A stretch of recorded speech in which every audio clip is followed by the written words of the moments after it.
Ladies and gentlemen, today I wanted to talk about something that, I just found a little bit entertaining when I was reading about it. Basically, there was an NFT Minecraft project type of thing that ended up getting rug pulled, and the developers are looking about walking away with 1.2 million. Let's talk about it. I'm getting quiet now. Lay low when you reach, so I'm vibing now. Making out, stack the bread. Alright, so before we get too into it, obviously facts are always going to be coming out and stuff like this. This is just the picture that I've got so far from the information provided, For all I know, maybe they'll come out and clear everything up. I have no clue. It's just a YouTube video about what information's currently out there. That being said, as it currently stands, I don't know why you would buy an NFT project that works on a game that the NFT project doesn't own. Unofficial Minecraft NFT game, Blockverse disappears with more than $1 million. Listen, man, anytime there's unofficial in front of it, I just think you have to accept the fact that there's a lot more risk attached, Like, Minecraft at any point could have probably contacted this and shut it down, based on the simple fact that, they don't own the right to really run this if the Minecraft people don't want them to. I don't know how it all breaks down, but I'm just gonna go out on a limb and assume that, unofficial Minecraft NFT means that the official Minecraft people might get a little bugged about that. Listen, I don't really understand NFTs. I'm sure there are some projects that over time will go up in value. That being said, I don't know who's really out here piling $1 million into Blockverse unofficial Minecraft NFTs. Another day, another NFT rug pull. This one purportedly perpetuated earlier this week by Blockverse, an on-chain Ethereum NFT that enables a unique P2E experience on Minecraft like no other. Essentially, a play-to-earn Minecraft server with access restricted to those who owned the relevant token. Enthusiasm for Blockverse was high, and the initial supply of 10,000 NFTs, priced at $124 each, reportedly sold out in less than 8 minutes, but a couple days later, the project's creator deleted their website, Discord server, and game server and disappeared with the money. This is really becoming increasingly common. For a while, when NFTs and stuff, when crypto were popping up, I'm like, no one would be brazen enough to, make all this stuff and then just delete everything. But, that seems to happen more often than not. And to be fair, the Blockverse creators did come back and try to explain it. But I'm just saying it's probably gonna be hard to explain to the people that invested their money in your project any reasonable explanation in their mind as to why you deleted the website, Discord server, game server, and didn't explain anything for a bit. I'm just saying, if I was one of the unfortunate people that spent $124 on a Blockverse pass only for them to delete the Discord website, game server, and then not really say anything for a bit, even when they inevitably said something, I'd be like, this just doesn't have a very good taste in my mouth, Listen, this is the reason that I feel like you gotta really think things through before you start letting people invest money in any of your ideas, dude. Obviously, you need funding to make something like this happen, but people are going to take their money very seriously. If there's one thing that you should know people don't really like to mess around with, it's their money. Sure, are they playing a risky game by throwing it into NFTs? Absolutely. But obviously, anytime someone invests their money only for that project to go offline and disappear, you're gonna have a situation where there's a crap ton of backlash. It disappeared with a substantial sum of cash. The initial supply sale notched up 500 ETH, which works out to more than 1.2 million. According to NFT Ethics, which tracks blockchain-related malfeasance on Twitter, there have also been 792 ETH in secondary sales, that is, sales made by the purchaser of the original 10,000 Blockverse NFTs to others, and the Blockverse owners earn a percentage on those as well. OpenSea now shows secondary sales at 794 Ethereum. So, they ended up deleting everything and dipping with around $1.2 million in Ethereum. And on top of that, this is one thing that I love about NFTs. All these companies coming out being like, no, NFTs are for your benefit. Yeah, this is what I always thought. It seems like in most of these projects, the creator gets a percentage on the next sales as well when they create the secondary marketplace. So sure, most of the time it's for their incentive to switch over to NFTs because even then it's going to raise or lower the price, but it doesn't really matter because they're getting a cut of each transaction after the initial sale too. Overall, man, I do feel like this is a situation where I feel really bad for the people that lost money, but unofficial Minecraft NFT probably should have been a red flag.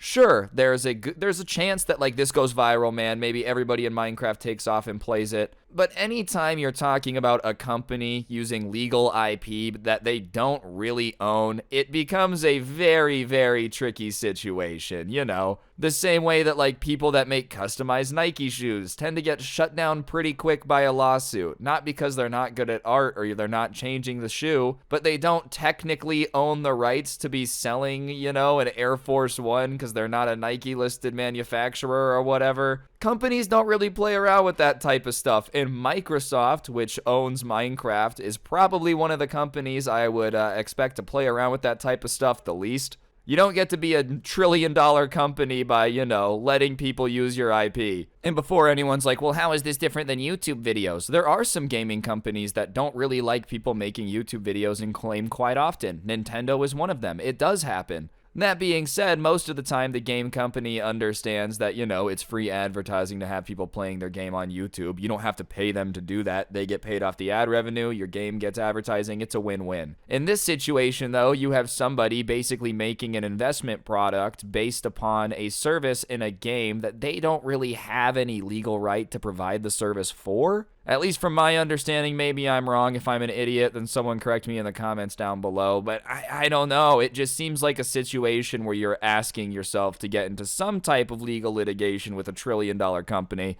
After 3 days of silence, the Blockverse founders resurfaced on Twitter to apologize and explain their actions, and they claimed that everything was legitimate and going well, and that after the launch of their NFTs, they returned to work developing and expanding Blockverse, but shortly after the first round of NFTs sold out, they began receiving complaints about gas fees, a service charge for generating, buying, or selling NFTs being too high, inadequate player capacity on the Minecraft server, and lack of the utility for diamond tokens generated by the game. Listen, I do feel bad for them. I feel like these developers weren't out here trying to run off with a bunch of money. You know, the fact that they came back to Twitter to try to explain what happened to me is like, okay, maybe they didn't just mean to run off with it. That being said, dude, this is kind of what happens when you make people invest in something and promise stuff, is they expect the stuff that you kind of promised about. I understand the gas fees might be out of your control, but like, yeah, people are going to complain and moan about inadequate player capacity on the Minecraft server because people complain and moan about player capacity in like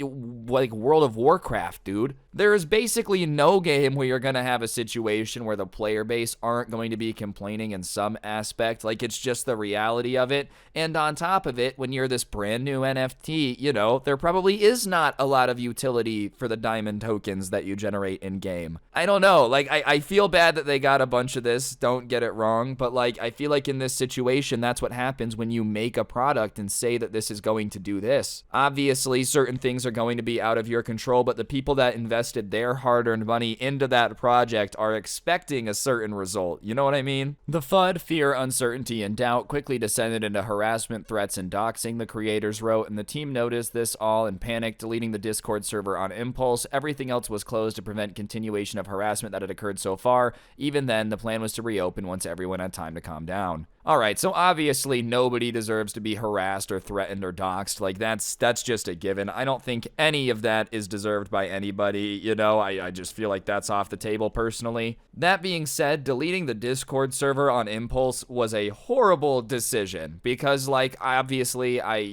being harassed, threatened, doxxed is going to put you in panic mode. But if, you know, people are saying that your investment might not be legitimate, that there's all these problems with it, deleting the Discord and taking everything offline is probably one of the worst things to do in this situation. Obviously, emotions are running high. Nobody deserves to get doxxed, harassed, threatened. I understand you in that situation. You're maybe not thinking straight, but you have to look at this not from the perspective of the doxxers and people being threatened because they suck. You know, don't do that. But if you're an investor that's not threatening and harassing the developers, but you're seeing all this going on and you're trying to look at the main Discord and the website to figure out what's going on because there is a lot of FUD, fear, uncertainty, and doubt out there, and next thing you know, everything's taken offline and the Discord server's deleted, you're probably going to think you got scammed. I'm not defending the people that doxed you. That's horrible. You don't deserve to get doxed, harassed, threatened. But obviously, at that point, everyone's going to think that they're a part of a massive rug pull where, you know, they're looking stupid holding the bag and somebody just rode off into the sunset for 1.2 million.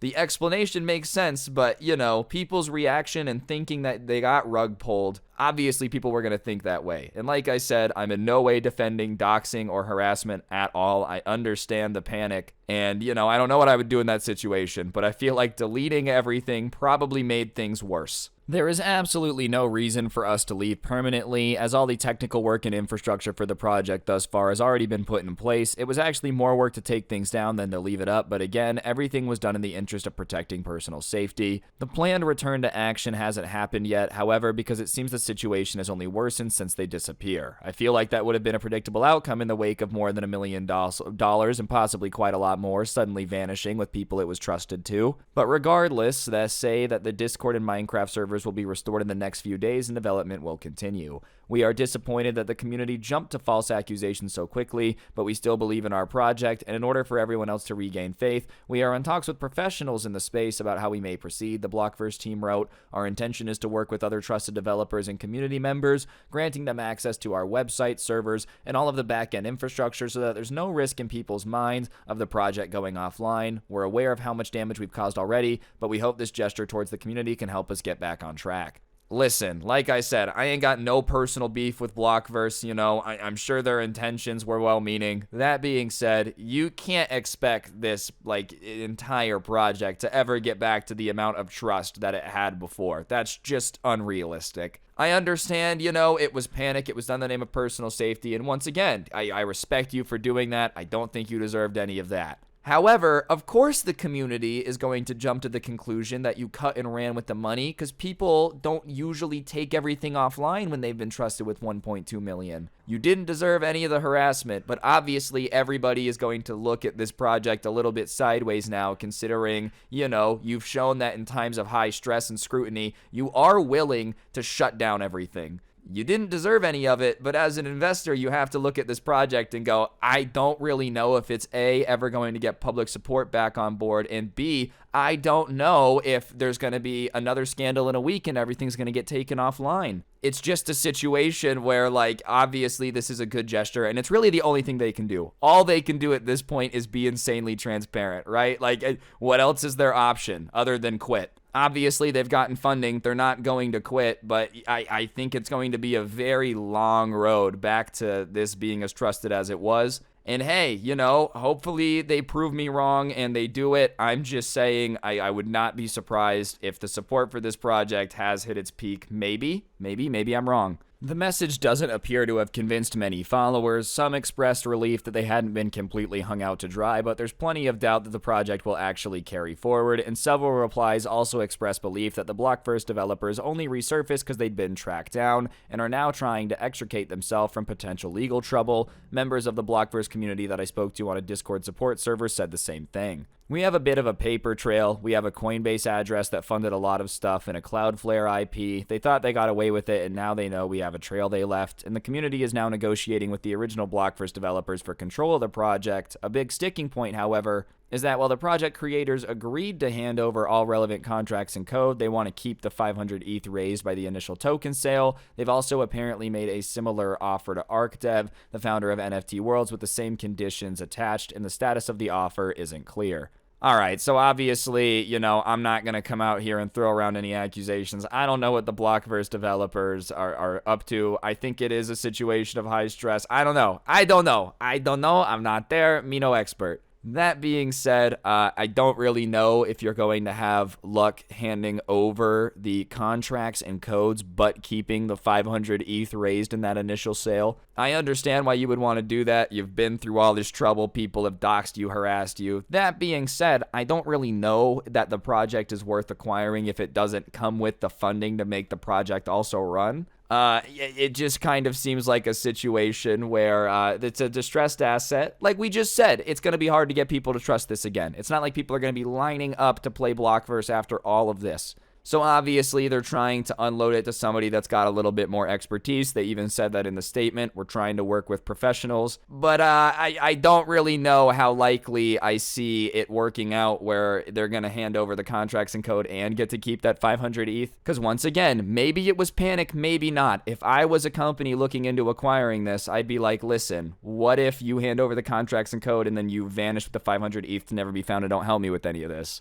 And that's like, listen, hey, obviously, maybe you're not like that. You came back to Twitter, you apologized. But I gotta be a little skeptical.